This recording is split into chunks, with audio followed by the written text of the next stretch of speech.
Tell me the story of the Governator.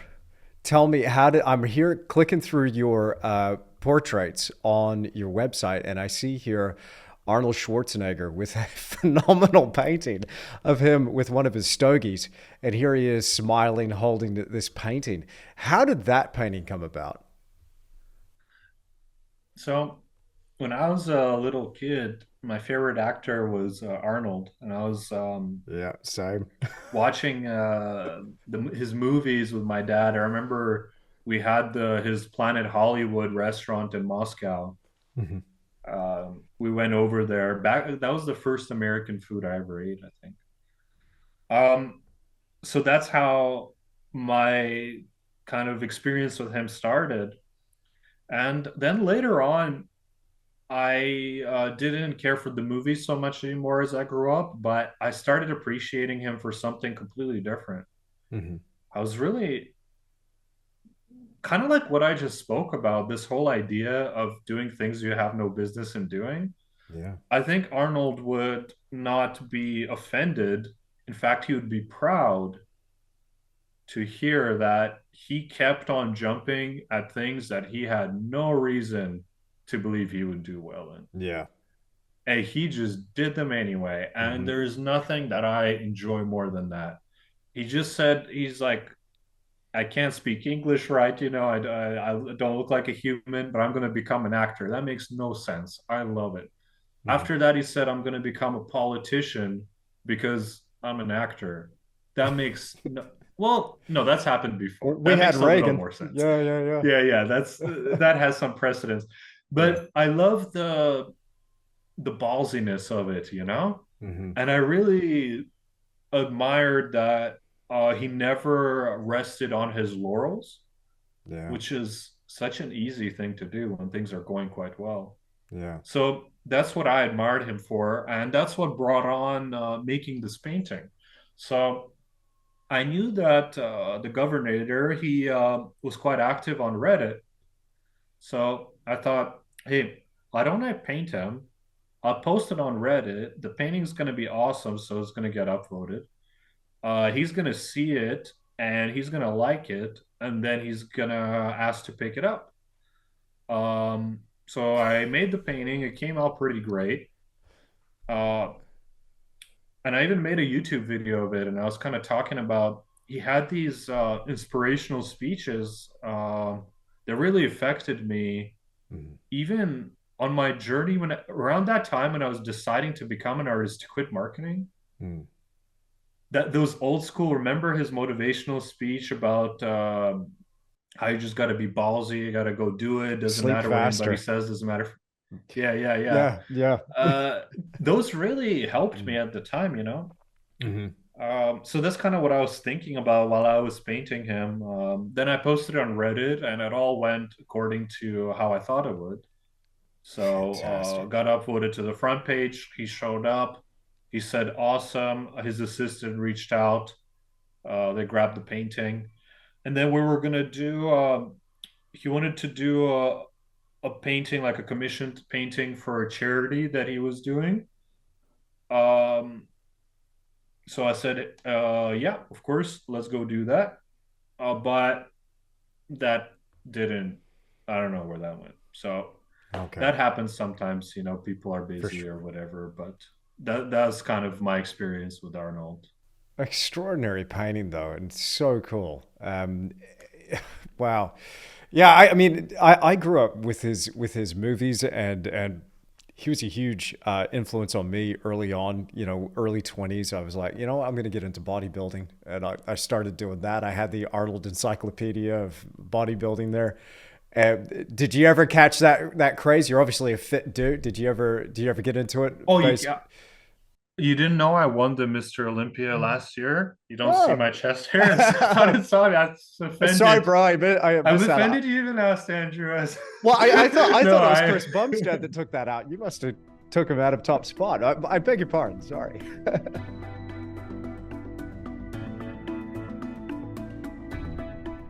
How long were you there in Ethiopia for? Only a month, but I got to see Wow. so much, and Yeah. I want to go back early next year. I Hmm. think I got to do it again. It's calling me. Yeah. Um, there's just so much to see. There's so many different ceremonies and traditions that I got to see. For example, these lip rings, Yeah. these are worn inside the lip Wow. by two of the tribes, not all of them, Hmm. by the Suri tribe and the Mercy tribe. The women wear these for special occasions. There's four of them, like a donga stick fight, which is a form of sport fighting, um, a funeral, serving food, getting water are some of the examples. And when a woman wants to be elegant, she will wear a lip ring. And the bigger it is, and the more she stretches out her lip, the more elegant she is, and the more she shows her dedication to her family and to her tribe.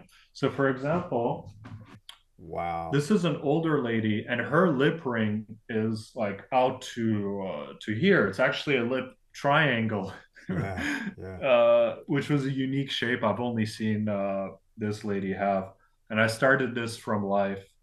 Amazing. Um, so you get to see all this cool stuff. You get to see ritualistic scarification. You get to see these awesome dancing rituals. We saw a rain dance, and I was just going through my little journal I wrote, and I made a really funny connection this morning when I was going through it.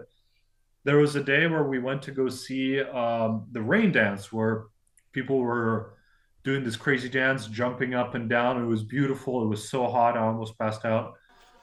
And then, funny enough, I didn't make the connection before, but that night, when we were sleeping in the tents, a crazy thunderstorm came and it blew my tent right off the floor. It completely flooded, like the supports collapsed, Oh, wow. and all my stuff was got drenched. It flew away. So hilariously enough, that rain dance must have worked. The lady Nagnaba Gologne was my most stressful um, portrait session of my entire life. Oh, Uh, yeah, that didn't go well at all. Um, so what I didn't realize is that it is uncomfortable and it hurts to have your lip ring in, and you mhm. can only have it in for like 15 minutes. Oh, my word. So she sits down and she's moving the whole time. I don't know if the guides translated well enough what kind of situation she's got herself into.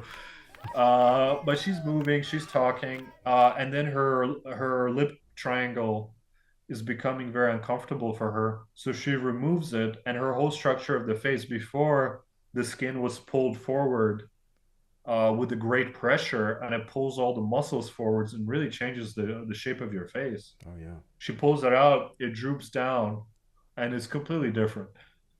So I had to paint her like that mostly. Yeah. it Yeah. was uh it was not ideal. Yeah. But I got through it somehow and I fixed it at home in the studio. Mhm. But Murho, the tribal guard, he sat like a statue. He was fantastic, and it was a very, very good time to work with him. I see the evidence of an enormous amount of time just by looking at your work. I'm like, this guy's dialed in. He's got it. He's got the discipline, clearly.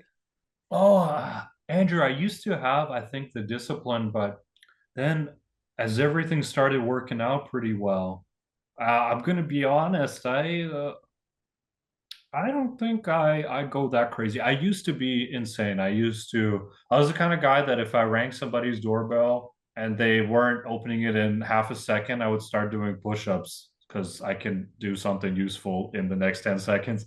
Like that was how I was when I was starting at Watts. But then, unlike Arnold, when things went well, um, I got to say I became weaker as competitor. My paintings are not weaker, but I am not so savage anymore. So Mhm. that's something I really respect about you is that you're up late, apparently, according to you.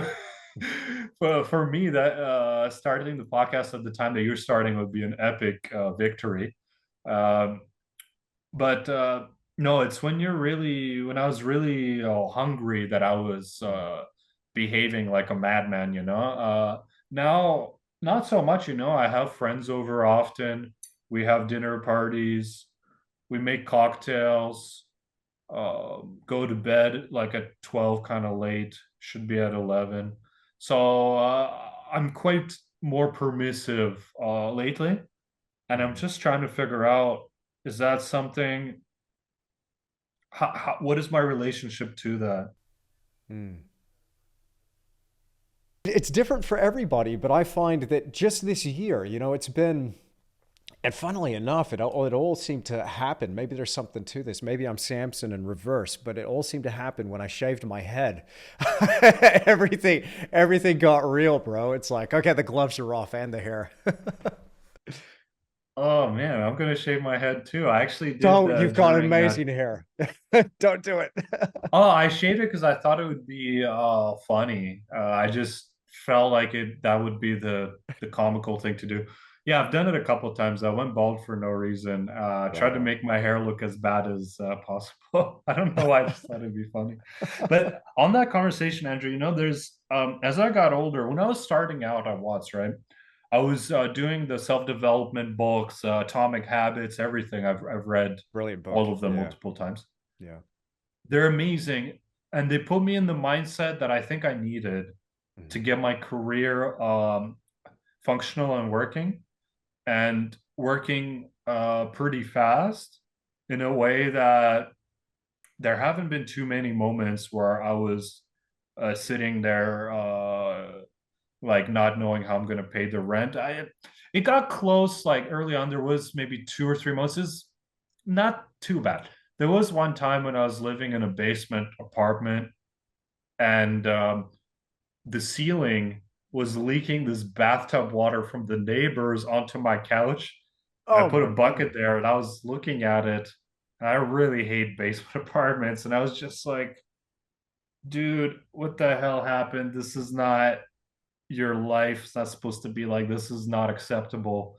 And I got hungry, and I was like, "Ugh, I'm gonna fix it." And I made a financial goal for the next year, an absurd one. And then I went crazy. I started a podcast. I did an art show in Montreal, which was a disaster. I did this. I started messaging every rapper on Instagram for some reason. I tried 20,000 billion things, all of which were stupid, most of which did not work. But the point is, I didn't even care if it's going to work. What I cared about is I have a thought, let's test it. And I Mhm. went nuts. I did all the things, Mm. and I reached that goal just the next year. But You reached the as I goal. got older, yeah, yeah, I did. Well I done. did. Fantastic. Um, but as I got older, I kind of found, Andrew, that there is this concept of power versus force that is something to consider and think about. Mm. Where before, as a younger guy, I was always yelling, "You gotta work harder more than everybody. You gotta work 1,000 hours," and Gary Vaynerchuk, like a hustle bro, but like an art hustle bro. That was me. And I mean, I guess that's why it all worked out. So I'm not gonna say that that was a mistake. But as I grew older, I find that I'm more power and less force, which Mm. is perhaps a euphemism for I got fat and lazy. But in my head, I'd like to think I'm more into my power, which is to say that you could hit your head against the wall and do something. Let's say me and my podcast, I could just go, "Oh, I'm gonna put out 5 episodes a week, and only my mom listens to them, and I don't care. And I have this monotone voice, and I nobody wants to listen to it, but I don't care. I'm gonna force everybody." You could do it, and you'll get some results. Mm. But what if you looked at where your area of power is? And what if you put a little bit of power in there, a little bit of force in there, and I found that you can get more results with less if you do the things that are the highest leverage things.